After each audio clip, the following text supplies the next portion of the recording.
Before I introduce our luncheon speaker, I'd like to invite Peter Phillips of Pacific Maritime Magazine to come up and give you a little bit of information about his e-navigation conference. That's going to be later this year in Seattle. Peter?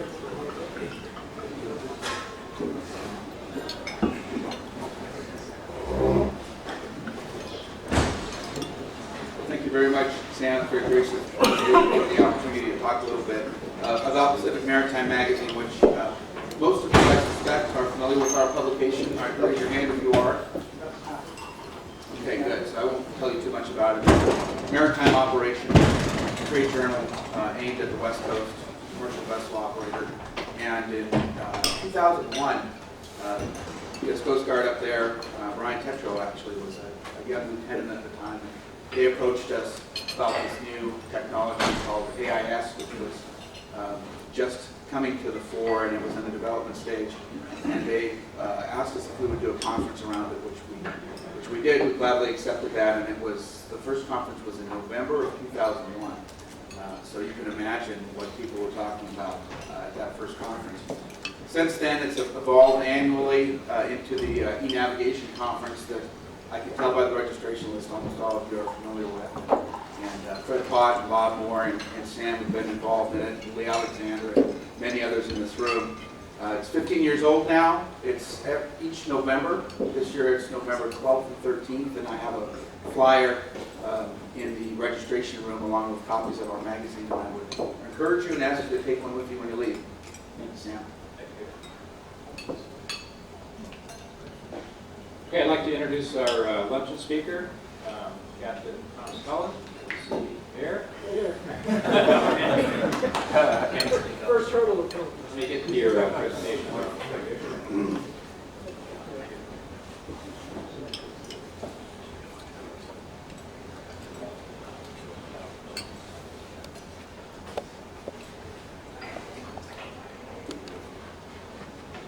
Thank you.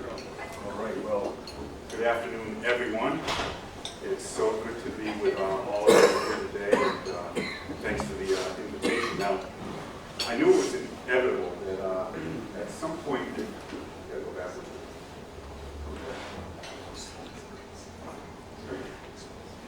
At some point in my 30-plus years of public speaking, this day was going to come. The days that you're here to share it with me. And that is that I was going to be addressing an audience where every single seat was going to be occupied by somebody that knew more about the topic than me. So, wow, is that a letdown or what? Well, kind of that way, but I'm thrilled to be here to talk a little bit about what my role as the administrator of Office of Coastal Prevention and Response to the State of California Department of Fish and Wildlife. Some of our responsibilities when it comes to safe navigation, trying to prevent spills from happening. Now, one of the things that I have been doing lately, I love to talk like this, conversational, looking out, making eye contact. But I've been having a lot of hearings lately for the Senate and the Assembly of the State of California, and on these important topics, I always have my prepared remarks. So I hope you won't mind if I kind of refer down to those. We get a show of hands. Slides are done, shades down now. Who's from out of state? Who's come here from not only out of state but out of the country? Wow, very impressive.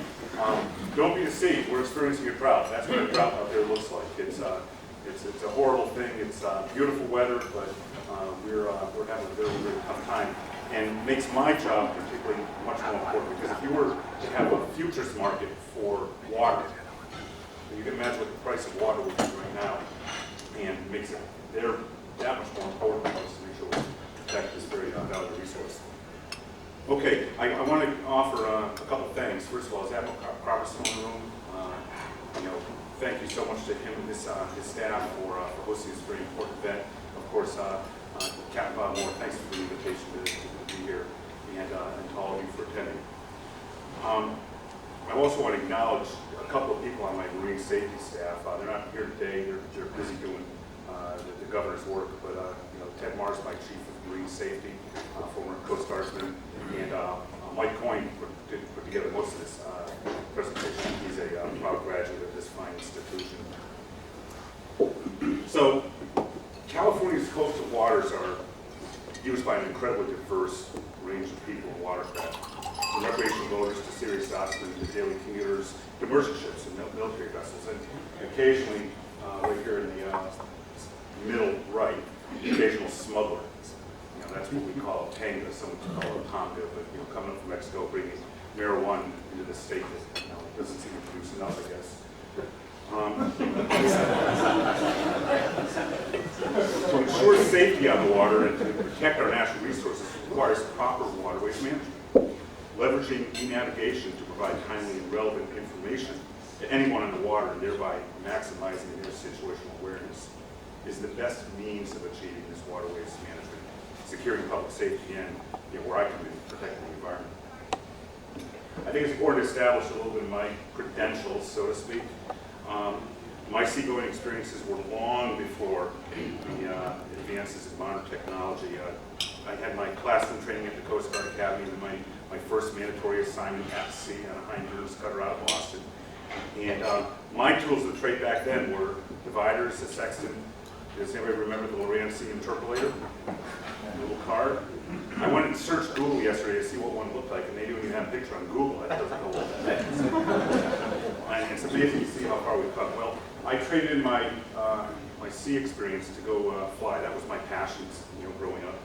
And in aviation, I got into the aviation maintenance program, and I did some of the test pilot, you know, evaluations on some brand new thing in 1991 called GPS. You know, right when I started going public. And then something else called TCAS. Is anybody out there familiar with aviation? What TCAS stands for? Something called the Traffic Collision Avoidance System. And it's kind of like AIS in the air. And if you'll permit me, I'd like to tell you a quick, hopefully, quick, funny little story about this. So we're going out there to test this thing. Well, actually, I'll back up about a month.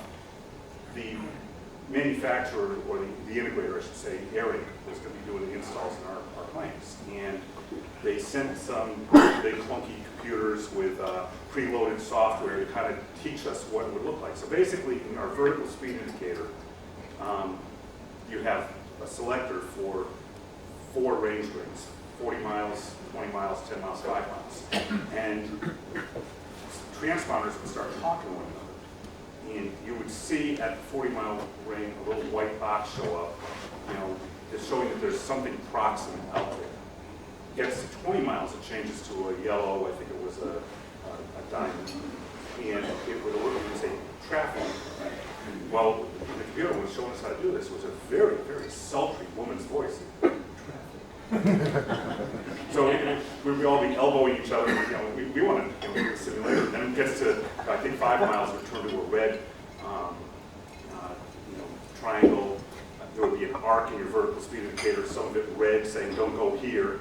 You know, a part of it would be green saying yeah, go there, and it would tell you to do, you know, to climb or descend. So this beautiful voice would say descend, descend, you know, and it would also have like a relative altitude showing you where that target, that threat would be.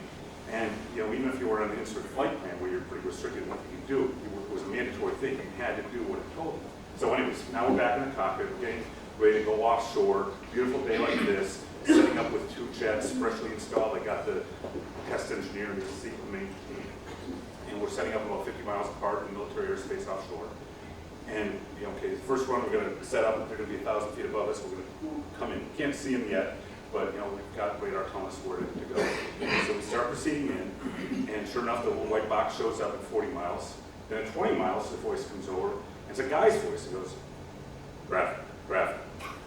And I look at the co-pilot and I say, that's not right. You know, and it's, you know, descend, descend. So we do a thing, we see the jet go fly by, we will wave to him, you know, we do about 4 runs of this, and the engineer in the jump seat, you know, wonderful, you know, young lady is taking notes, and everything went spectacular. We're going to deploy this thing to the rest of the fleet. We land, we debrief, you know, thumbs up, you know, we sign the records, and I pulled her aside and said, you know, what happened to that beautiful voice, you know, the woman, you know, kind of like that, you know. She goes, what? I said, yeah, the computers you guys sent ahead of time to, you know, to try it out. And she goes, Oh, yeah, you had version 1.1. This is the updated software. So why would you do that? She goes, well, and this is no joke. NASA did a study that the first 2 or 3 times that the male pilot heard a woman's voice telling him to do something, they responded. After that, they threw him out.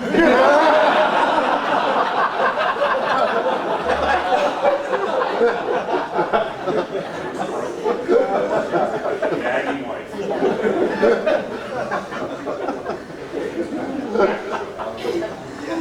So no more computerized interface. Okay, back to the script.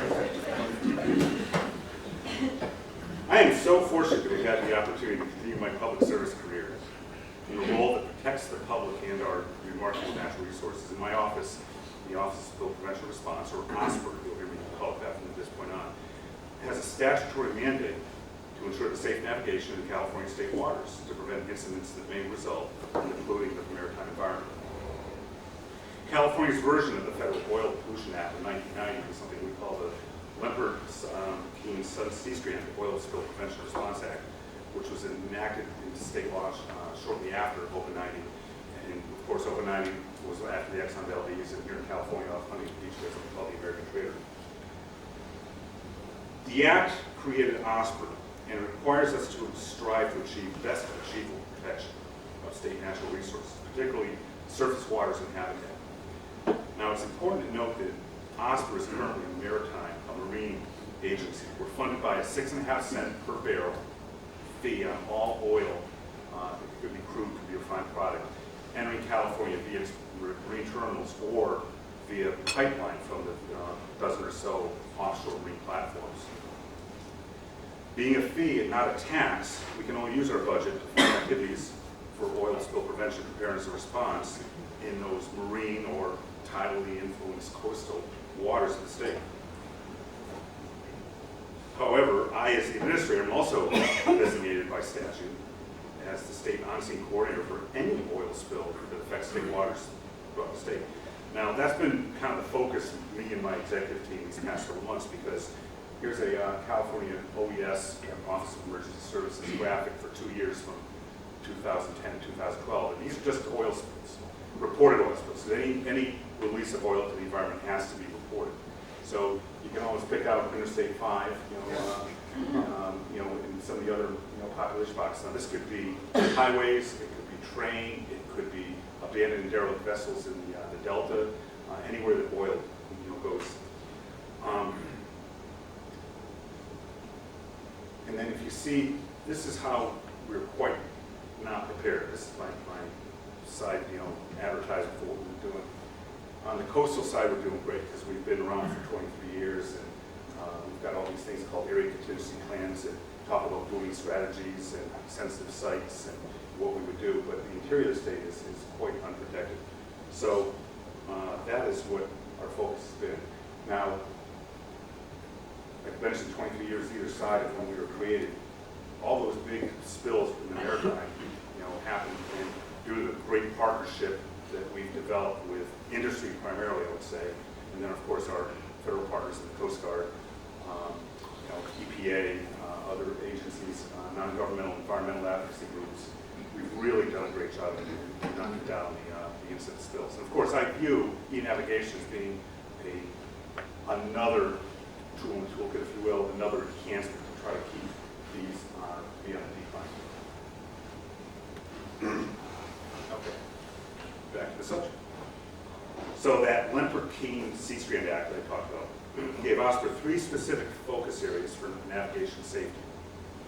First, the Act required OSPR to establish coastal protection standards to reduce the likelihood that vessels, disabled or otherwise, would run aground along the coast of the state. These protection standards take the form of offshore routing agreements, navigational aids, pilot requirements, and tank vessel escort regulations, just to name a few. The Act also established ship position reporting and communications requirements.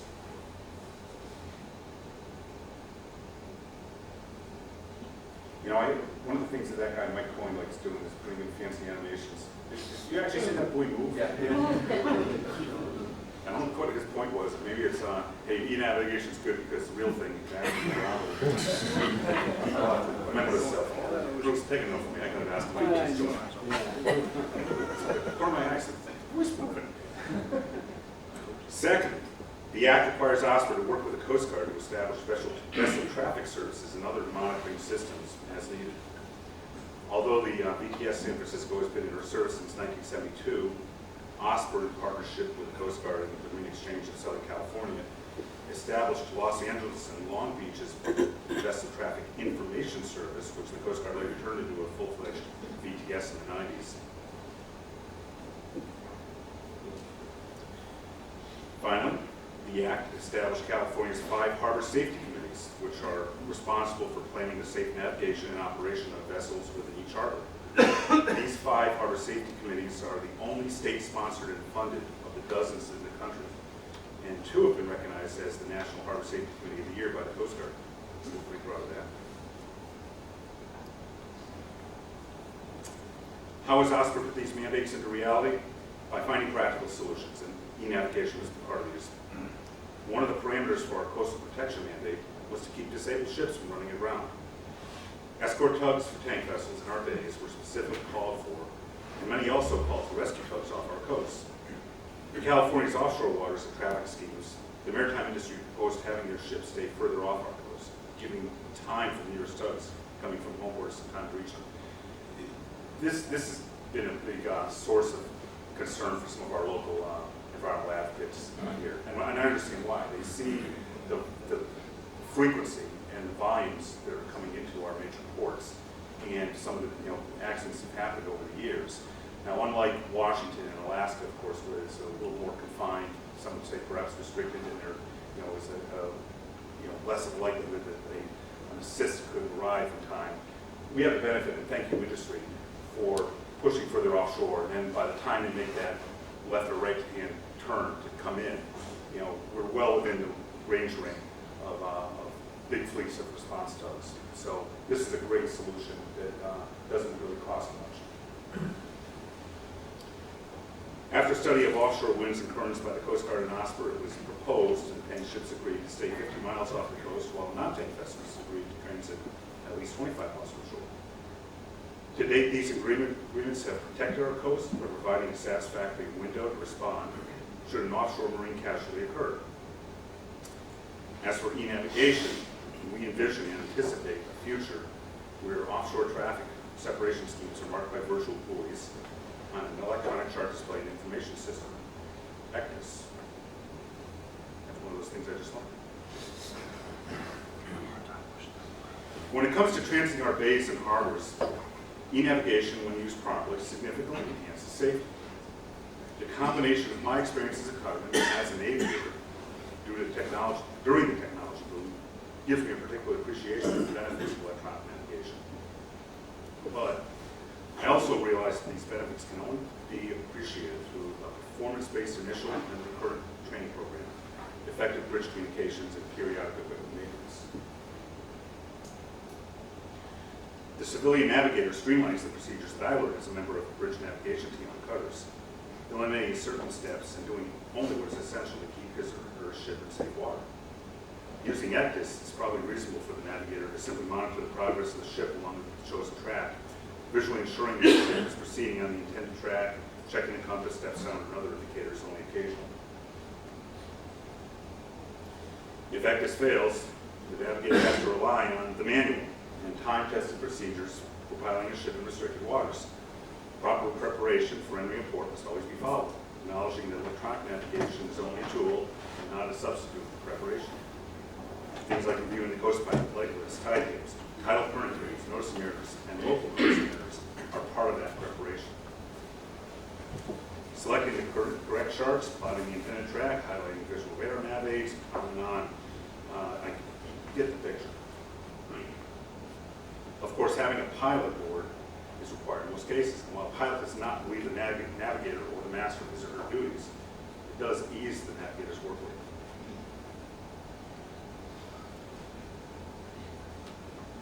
There are many things that make e-navigation a technological marvel. Using GPS is accurate to within 10 meters. Vector charts used by ECDIS are digitized from the latest information database. The information provided on vector charts is up to date through automatic chart corrections. Virtual ATON, thanks, Amy, you helped me get the phraseology right. Coast Guard coming through again. Virtual ATON stations can be set up much easier than deploying a tender and sending buoys. In fact, 16 virtual ATON were deployed in San Francisco Bay during the America's Cup, and 109 are currently used in the Western Rivers at Army Corps of Engineer locks. Another plus side for virtual ATON is that ships will no longer be able to run over napkins, saving the government time and money for replacements. I love this. The masters having to write casualty reports, and the ship owners from having to buy more paint. I'm glad my staff has a good sense of humor. There are concerns, though. Dr. Brad Parkinson, their father of GPS, said reliance on satellite navigation and timing systems has become a single point of failure for much of America. It is our largest unaddressed critical infrastructure problem. There is no electronic backup for GPS in the U.S. With Loran being retired, navigation will fall back to classic piloting in littoral waters and celestial navigation in the open sea.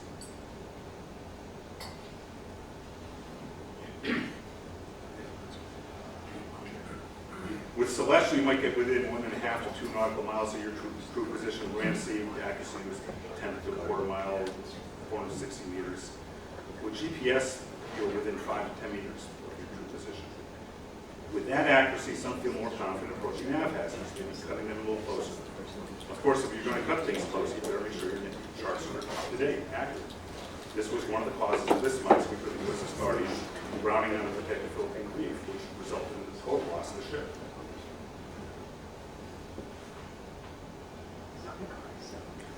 Some want to see e-navigation is limited to only enhancing the ship's ability to navigate safely. Others want to use e-navigation to enhance shoreside efficiencies and regulatory obligations. Some fear shoreside management will detrimentally affect the vessel's decision-making ability. However, the maritime iCloud is coming. Certain ECDIS systems already have the capability of disseminating pertinent and onboard data, ship data, such as position, main engine readouts, fuel consumption data, so forth, to shoreside entities through the cloud.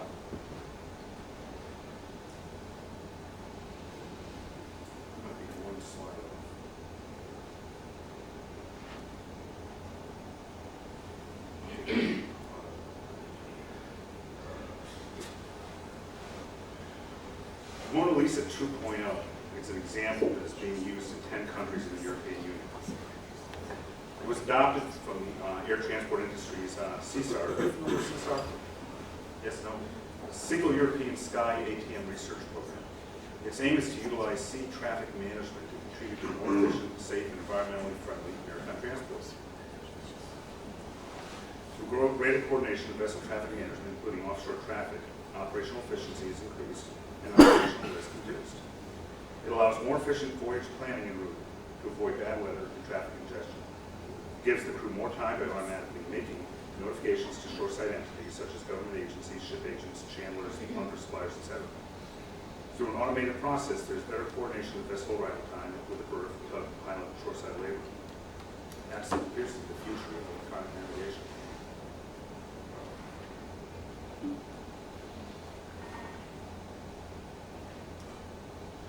So to summarize some from my regulatory agency's point of view, e-navigation is our latest tool for waterways management because timely, current information, such as the establishment of safety and security zones, can immediately be disseminated to users. Geographic hazards arising from accidents or incidents can be marked by virtual ATON much more quickly than a physical buoy or marking can be placed by a buoy tender or aids navigation sequence. Within the cloud, vessel density, congestion, and so forth reports may be controlled with timely updates during the ship's offshore voyage. Vessel administrative reports to regulatory agencies could be made automatically, and vessel risk analyses can be performed, and any special instructions sent back to the ship. Okay, I can breathe now. So, that's that. I want to show you a couple things. There was this really cool, I was telling my kid, I'm kind of a tech junkie. I like following, among many things, Wired magazine. Have you seen an article in Wired from last week? This got caught my eye. You can see the title, Tomorrow's Cargo Ships is Augmented Reality with Sailed Seas. Look it up. Find this because there's an amazing, I don't want to try to pull it up right here because it's an embedded video that Rolls-Royce put out for the tugboat of the future. Now all these touch screens is you step up onto the bridge and it senses who you are, and the seat adjusts, the displays go to the right height, and it's really, really fascinating. So, and then the other thing I just want to show you, just again, you saw this slide earlier, that was my office for many years. And, you know, if I talk about the little TCAS thing, there it is. You see the little circle thing with the white, okay, and that's, yes. But, you know, you had to have a scan that was constantly darting around, you know, a fairly large piece of real estate in the cockpit.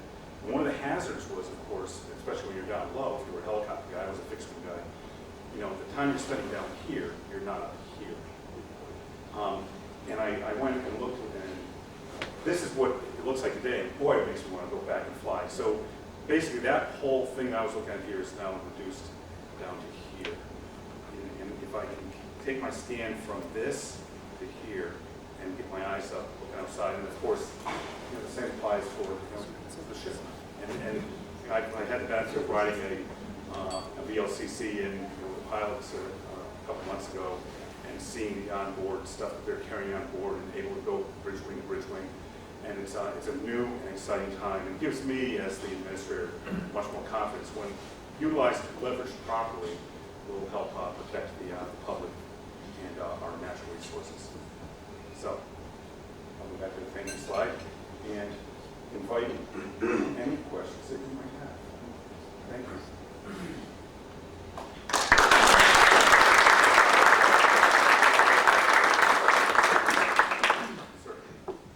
Thank you, Captain Collins. That was a very, very engaging talk. I have two questions. The first has to do with one of the early slides that you presented that showed the difference in spill volume between before OSPR and after OSPR. Yeah, right. And it seemed that the incident level didn't change, but was that just because the slide was trying to illustrate differences in volumes, or you just took a sampling? Volumes are down. That's mainly related to the oil industry in particular. Okay. You know, although most of the smaller spills, you saw Costa Busan on there, you know, most of the ones post OSPR's creation were non-tank vessels, or, you know, there was a ship in the shipyard. So my question is that it's great that the volumes have gone down, but it doesn't seem that the incident rate has decreased, but it may just be the way the slide is set up. I'll have to go back and check that. I do believe the incident rate, you know, marginally is Okay. down. Second question. The emissions control area now has been in place for a while. And I know that one of the early concerns was that the ocean-going vessels would stay outside of 200 miles as long as they could before coming in and switching to the low sulfur fuels.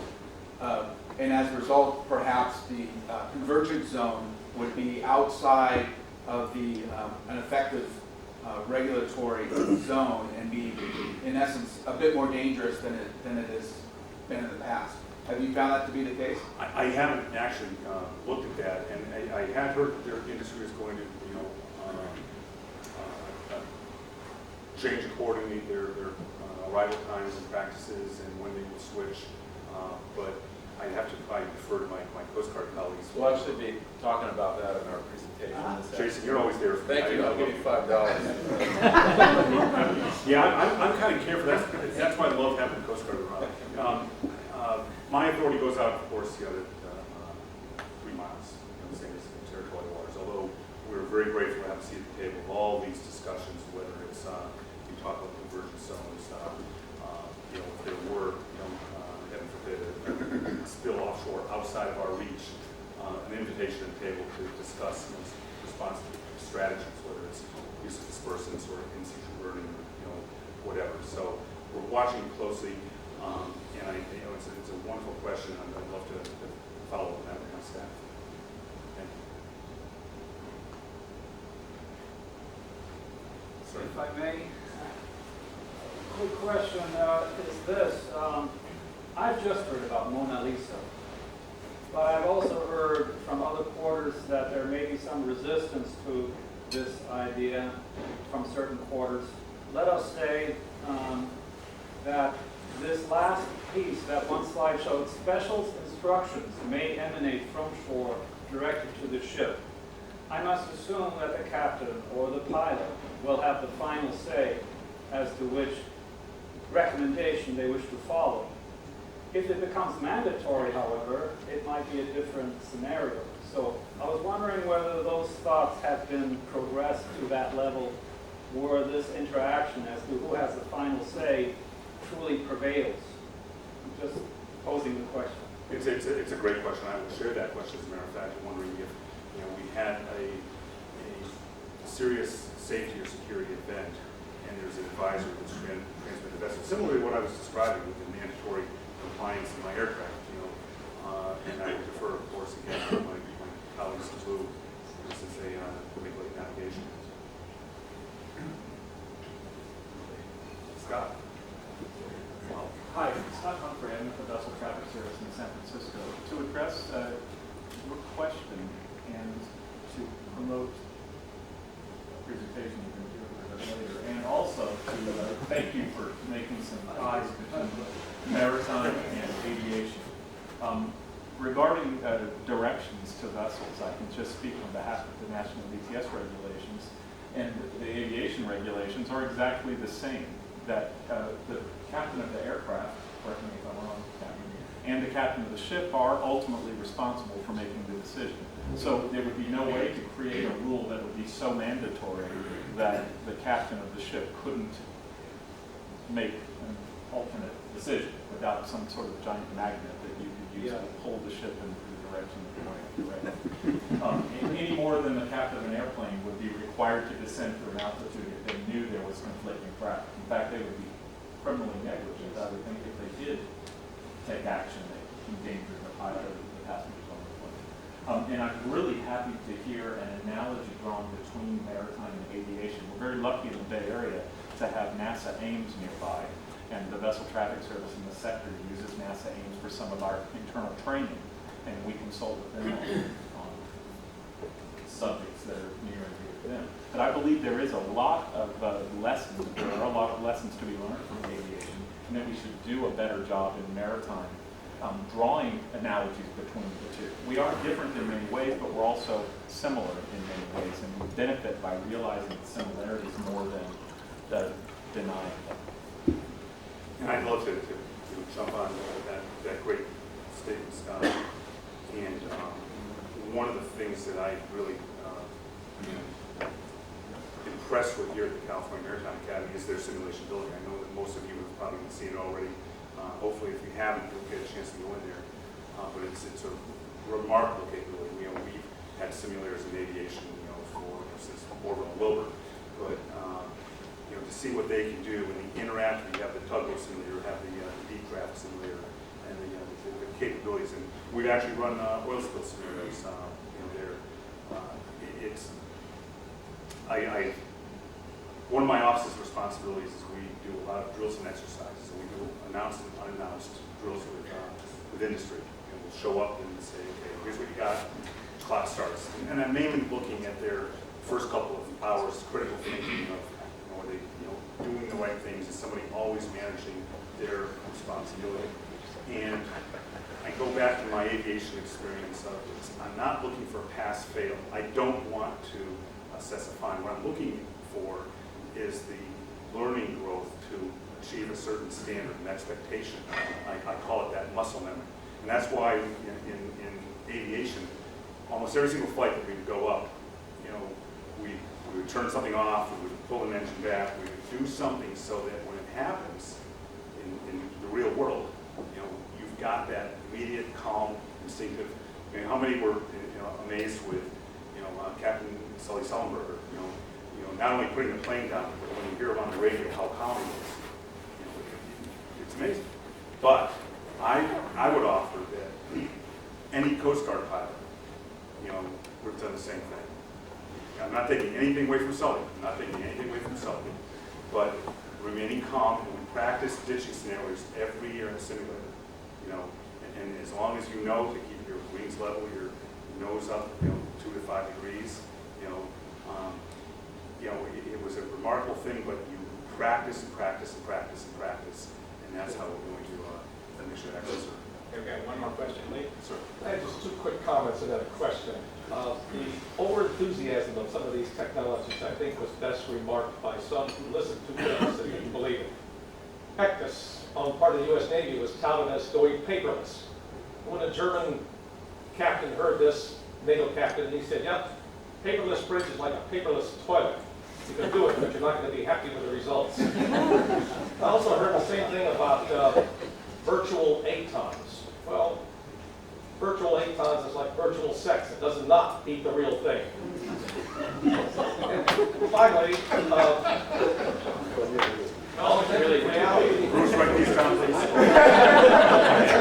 Augmented reality, this is a question. Depends how you define augmented, but would this have prevented the Costco-Busan incident? Who can say? I think I could. Bridge resource management probably would have. And that involves humans. Hopefully there would have been a greater situational awareness, that one or any other one. But Anyway, I don't mean to be Great throwing comments. I cold appreciate water it. on everything, but you have to keep things in perspective. Thank you again. Thank you very much.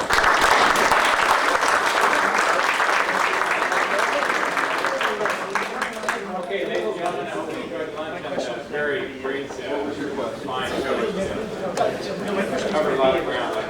Now, we're going to start hopefully on time at 8:30 with our session two. And after session 2 is over, we are going to have open house in the simulation center, and thank you, Captain Nelson, for that endorsement of the Sim Center. I'm the director of the Sim Center. I wholeheartedly endorse that view, and please come down and see it. And Lee, I've got something set up for you too. It's the HUD recreating Costco Busan incident. So let's see if we can do something with that. All right? Okay. All right, ladies and gentlemen, we'll see you over there in the